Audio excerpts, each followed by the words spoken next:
नचिकेता ने कहा कि आपने मुझे तीसरा वरदान मांगने के लिए कहा और मैं आपकी आज्ञा का पालन करता हुआ तीसरा वरदान मांग रहा हूं कि आप मुझे ब्रह्म विद्या का उपदेश दें, जिसके माध्यम से व्यक्ति पूर्ण ब्रह्ममय बन जाता है, पूर्ण ब्रह्मांड का एक भाग बन जाता है, पूर्ण ब्रह्मांड युक्त बन जाता है। यम ने कहा कि तुझे तीसरा वरदान बड़ा कठिन मांगा है। मैं तुझे कहता हूं कि तू इस तीसरे वरदान मांगने की हट छोड़ दे। मैं लाखों गायें तुम्हें दे देता हूं, मगर ये वरदान मत मांग। नचिकेता ने कहा कि जो मैंने मांगा है मैं वही प्राप्त करना चाहता हूं। ये मैं कहा कि मैं तुझे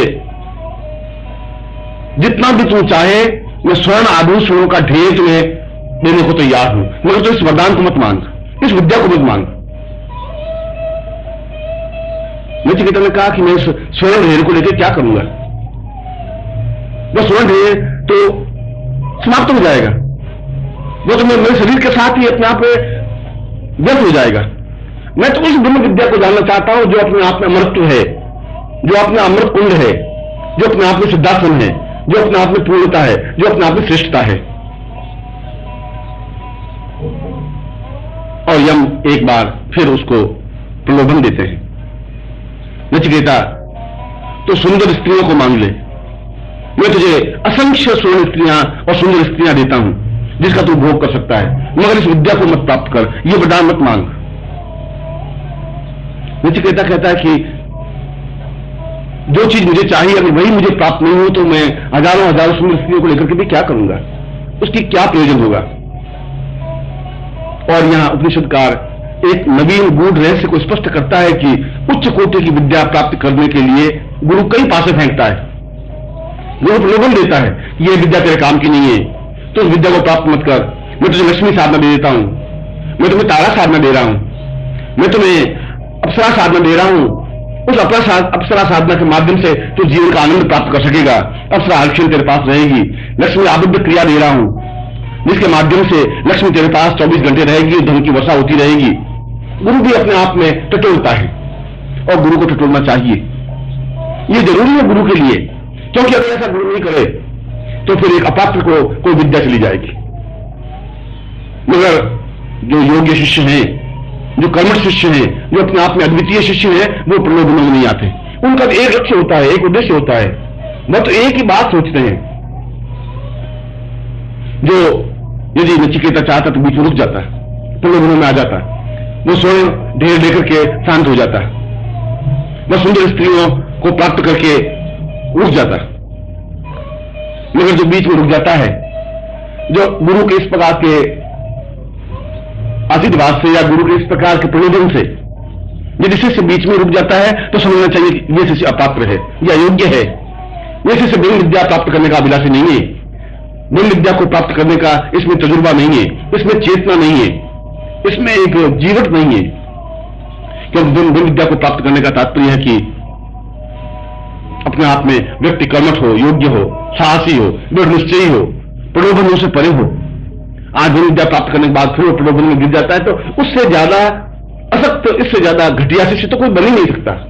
आज ब्रह्म विद्या को जानने वाला यदि छोटे से स्वार्थ में प्रेरित हो जाता है तो कितना बड़ा नुकसान हो सकता है।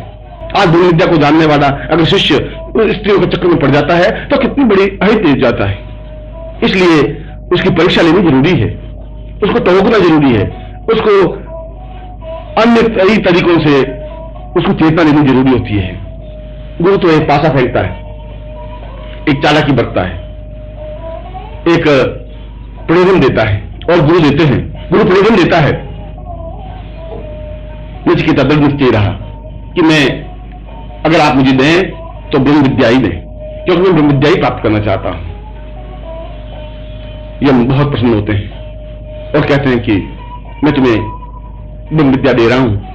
स ब्रह्म स पूर्णम स चिंत्यम स द्वितीयम स सोहम स पूर्व स चिंत्यम। तू अपने आप में पूर्ण विरक्त बन, तू अपने आप में पूर्ण निष्प्रह बन। इस ग्रस्त में रहता वो भी गृहस्थी मत बन, इस संसार में रहता वो भी संसार मत बन। जीवन को पूर्णता से विमुक्तमय बन। तू मेरे पास आया है, मुझे गुरु बनाया है, मुझे अपने आप को सौंपा है, मैं तुझे अपने आशीर्वाद के द्वारा मैं ब्रह्म विद्या तुम्हें दे रहा हूं। आशीर्वाद के द्वारा भी, मंत्र के द्वारा भी शिष्य दोनों तरीके से गुरु से उस ब्रह्म विद्या को जान सकता है, मंत्रों का और क्रियाओं के द्वारा भी। और यदि गुरु प्रसन्न हो तो उसको आशीर्वाद देकर के भी ब्रह्म विद्या में पूर्ण शक्ति बना सकता है, ब्रह्ममय बना सकता है, पूर्ण ब्रह्मसी बना सकता है। इनने ऐसा ही किया, उसके सिर पर हाथ रख करके आशीर्वाद दिया और उस वरदान के देने के साथ साथ उसको पूर्ण ब्रह्मसी बनाया, उस मृत्यु के परे की कला सिखाई, उस मृत्यु से पूर्णता प्राप्त करने की विद्या सिखाई, जहां मृत्यु है ही नहीं, जहां आनंद ही आनंद है, जहां श्रेष्ठता है, जहां द्वितीयता है, जहां पूर्णता है, जहां अपने आप में परिपूर्णता है, ब्रह्मता है। इसी को तो सिद्धाश्रम कहते हैं। सिद्धाश्रम का तात्पर्य है कि जहां मृत्यु नहीं है, जहां किसी प्रकार की वृद्धता नहीं है, जहां किसी प्रकार की कमी नहीं है, जहां किसी प्रकार की न्यूनता नहीं है, जो चीज चाहे उसी क्षण प्राप्त हो जाए, हम अपने आप में तेजस्वी पुंज बन सके, अद्वितीय बन सके, हमारे लाट पर भाल पर अपने आप में चैतन्यता और तेजस्विता आ सके, हम पूर्ण रूप से ब्रह्मसी बन सके, ब्रह्ममय बन सके। और यह ब्रह्ममय श्रेष्ठ गुरु के द्वारा ही संभव है। श्रेष्ठ गुरु के द्वारा ही सिद्धाश्रम में जाना संभव है। श्रेष्ठ गुरु के द्वारा ही ब्रह्म विद्या की जानने की क्रिया संभव है, जो प्रलोभनों से परे हो जाता है, जो अपने आप को समर्पित कर देता है, जो अपने देह को, अपने प्राणों को गुरु के चरणों में समर्पित करता हुआ इस विद्या को जानने के अभिषेक बनता है, जो निश्चय कर लेता है मुझे विद्या जाननी है, तो दोनों तरीकों से जान सकता है। उस मंत्र को सीखकर जो ब्रह्म विद्या से संबंधित है, ब्रह्म दीक्षा प्राप्त करके, पूरे शरीर को चैतन्यता प्राप्त करके, उन क्रियाओं के माध्यम से, उन मुद्राओं के माध्यम से, उस मंत्र को निरंतर जप करने के माध्यम से उस ब्रह्म विद्या को प्राप्त कर सकता है, जो जीवन की श्रेष्ठतम विद्या है, अद्वितीय विद्या है, जिस विद्या की तुलना इस विश्व में हो ही नहीं सकती, जिसके द्वारा वह सब कुछ प्राप्त करने का अधिकारी बन जाता है। सारे वेद पुराण उसके कंठस्थ हो जाते हैं। वह जीवन में जिस वस्तु की कामना रखता है वह वस्तु प्राप्त हो जाती है। फिर वह अत्यंत भोगी होते हुए भी योगी बना रहता है। इसलिए तो कृष्ण को 16,000 रानियां होते हुए भी उसको योगीश्वर कहा गया। फिर वह भोग में भी योग की कला जान लेता है, फिर वह योग में भी भोग को देख लेता है, वह अपने आप में निष्प्रभ होता है। जैसा कमल जल के अंदर रहता हुआ भी निर्लिप्त रहता है, ठीक उसी प्रकार से संसार निर्लिप्त रहता है। और दूसरी विद्या आशीर्वाद के द्वारा भी, और वह आशीर्वाद के द्वारा भी उस विद्या को जान सकता है। गुरु के द्वारा आशीर्वाद प्राप्त करके भी पूर्ण ब्रह्मसी बन सकता है। और मैं आपको आशीर्वाद देता हूं कि आप जीवन में इस ब्रह्म विद्या को प्राप्त करें, नचिकेता बने, पूर्णता प्राप्त करें। मैं आपको ऐसा ही आशीर्वाद दे रहा हूं। नारायणो त्वं निखिलेश्वरो त्वं माता पिता गुरु आत्मा त्वमेवं ब्रह्मा त्वं विष्णुरुद्रा त्वमेवं सिद्धाश्रमो त्वं गुरुवं प्रणम्यं त्वमेव माता च पिता त्वमेव त्वमेव बन्धुश्च सखा त्वमेव त्वमेव विद्या द्रविणं त्वमेव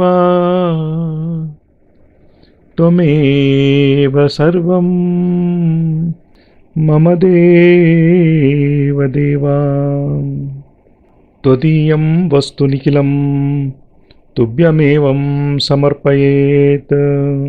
जय गुरुदेव।